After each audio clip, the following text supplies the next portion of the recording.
Thank you, everybody, for coming to the Aaron Torres Podcast YouTube page. If you could do me a quick favor, see that little subscribe button at the bottom of your screen? Go ahead, click that subscribe button. Really does help our channel grow, our audience grow, and I really do appreciate it more than you know. So click that subscribe button. Appreciate your support. Now, here's the video that you came here for. Listen, what did I just say?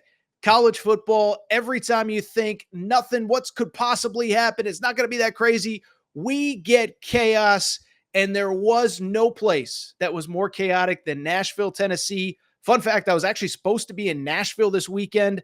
Trip got canceled at the last second. It was hurricane related. I'll continue to say, my thoughts and prayers are with everybody impacted into that hurricane, but was supposed to be in Nashville, couldn't make it. But I'll tell you what, did not think when I canceled my trip to Nashville that it was going to turn out to be the center of the college football universe. As Alabama comes in as a 24.5-point favorite, they end up losing 40-35. They got Diego Pavia, baby. That's right. Let's go ahead and dive in. And when I think about this game, it's crazy to me because at the end of the day, we talked about so many games on this channel, on this show, the college football betting show. We talked Auburn, Georgia, Ole Miss, South Carolina, Michigan, Washington, Ohio State, Iowa. We didn't even think about this game. And transparently, I'll just call a spade a spade. I don't, I thought Alabama, maybe there was a scenario where it was close for 2.5 quarters. But even if they played ugly, it might be 24-10. It might be 27-17. But there was no way Alabama, right after beating Georgia, could possibly lose this game. Only that's exactly what happened. But here is the crazy part. Vanderbilt was the better team, and Vanderbilt largely dominated, or at the very least, absolutely controlled this game. And I think, to me, that is the biggest shocker of everything that happened on Saturday. Okay, there was a scenario, Arkansas at home, they've been playing everybody tough, whatever. Cal, there's so many different scenarios where you could see stuff happening.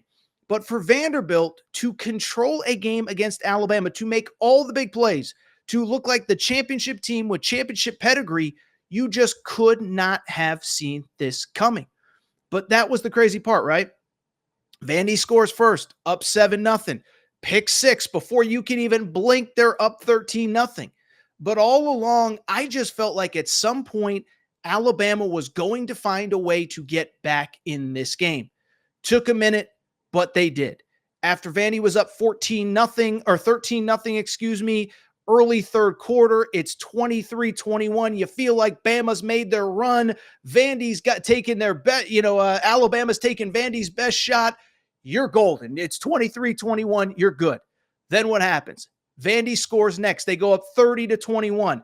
Then immediately, Alabama, another big play. Ryan Williams, they score. You say, okay, this is when Alabama makes their move. What happens? Vandy controls the fourth quarter. They kick a field goal, go up 33-28, force a turnover, go up 40-28. And then another touchdown by Ryan Williams with 2:46 left, cuts it to 40-35. And again, you just feel like Alabama, that championship pedigree, they are going to find a way to get the stop. And it simply doesn't happen. Pavia, kind of that weird play on the first down. Credit to Cole Kublik, my buddy, kind of referenced hey, dude, this is just how they've been playing all day. They've been using first down to kind of figure out the Alabama defense. And then, boom, big play over the top, first down. The 2-minute timeout happens. And then Alabama's got to get one stop to get the ball back with those timeouts. They can't do it. Vanderbilt seals the victory. Vanderbilt makes all the plays down the stretch. 40-35 is the final. I want to welcome a new sponsor to the Aaron Torres pod, Blue Chew. Fellas, remember back in the day when you were always ready to go? Well, things change. You got a lot on your mind. Your football team isn't very good. Well, here's the good news. That's where Blue Chew comes in. Blue Chew is an online service that delivers the same active ingredients as Viagra, Cialis, and Levitra, but at a fraction of the cost and in chewable form. To get started, it's so easy. Just go to BlueChew.com, consult with one of their licensed medical providers, and once you're approved, you'll receive your prescription within days. The best part, it's all done online.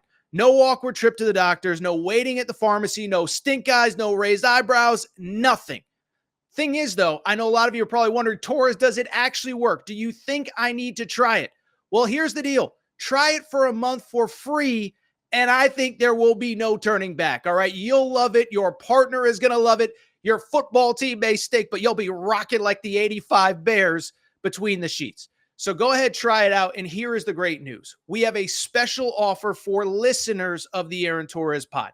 You can try Blue Chew for free when you use the code Torres at checkout.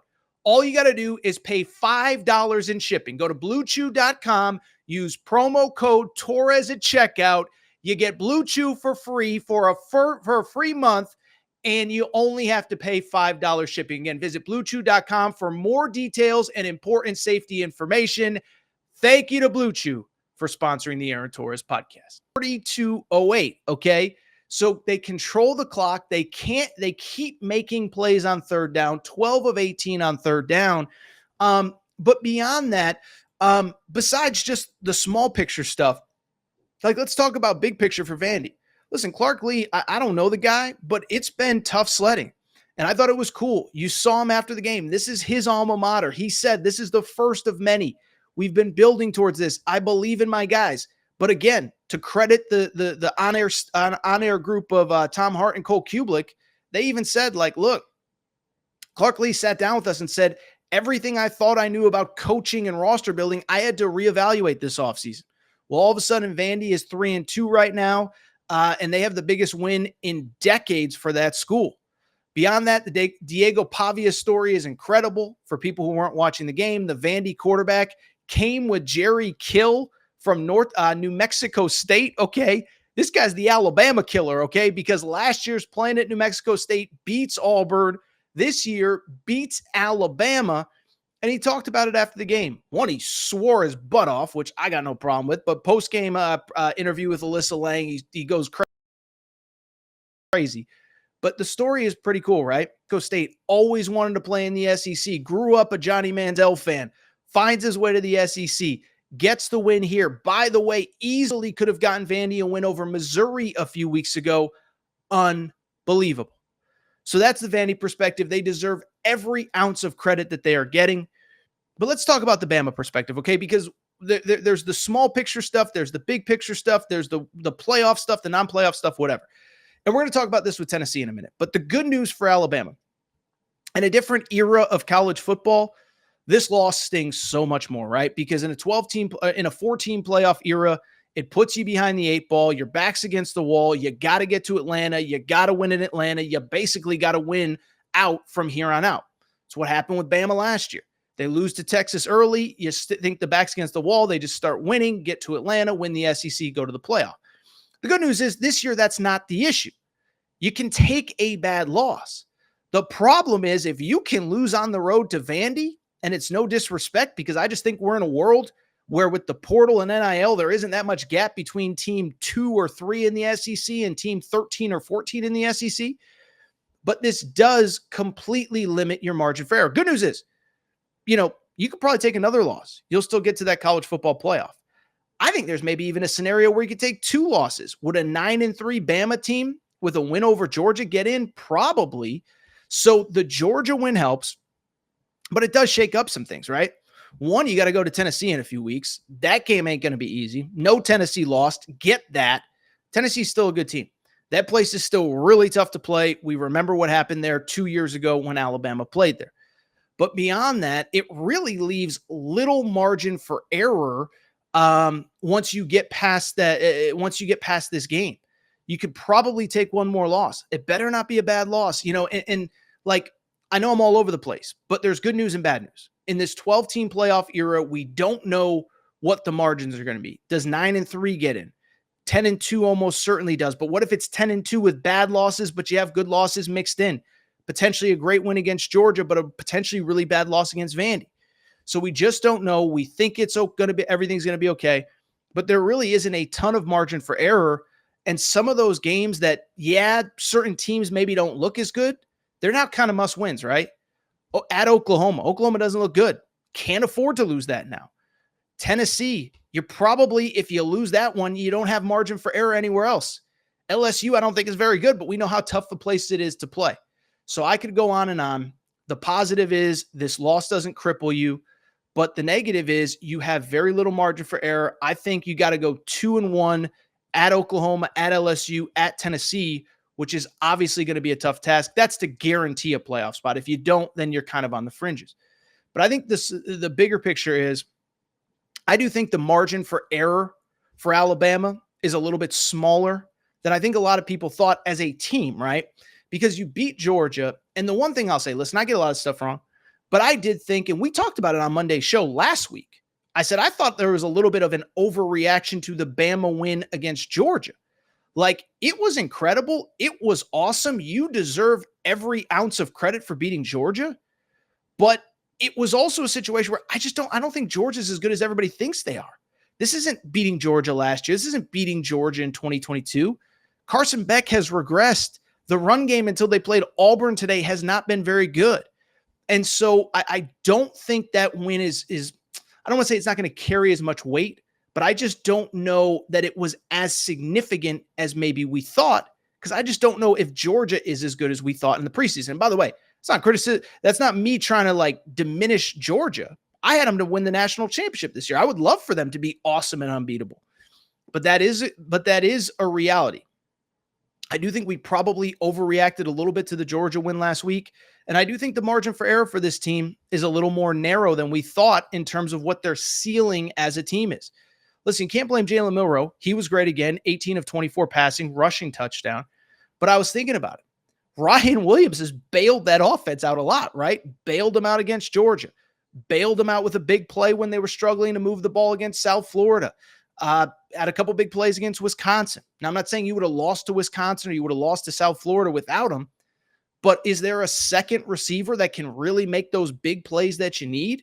So now all of a sudden you're more of a running ball control offense. And oh, by the way, the defense, which had been lights out really for, the first part of the season up until the second half against Georgia last week.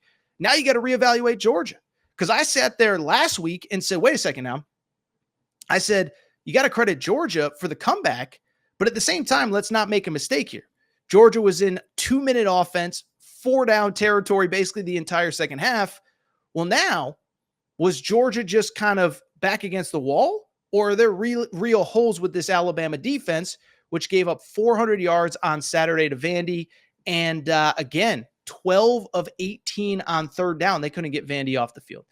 So again, good news is I know I rambled through that playoff spiel, but you're not eliminated from anything. This ain't 2 years ago. This ain't the BCS era. You just got to keep winning, and you could probably take a loss somewhere else. But this was a team that the path was there, right? The path to Atlanta was there a week ago. And now all of a sudden there are bigger picture issues, bigger picture questions. And I just think there's a lot of stuff that has to get figured out for Bama. Good news, well, it's relative anyway, is, you get a game that you should be able to get right. South Carolina at home next week. Even South Carolina, they got a nice pass rush before you got to go to Tennessee in 2 weeks. Then you get Missouri before the bye and LSU. But all of a sudden, I know I've said it a few times. We'll go ahead and wrap this segment. The margin for error is just so much more thin with this loss. Doesn't eliminate you from anything, but it does put your back against the wall a little bit if you want to ensure your spot in that 12-team playoff.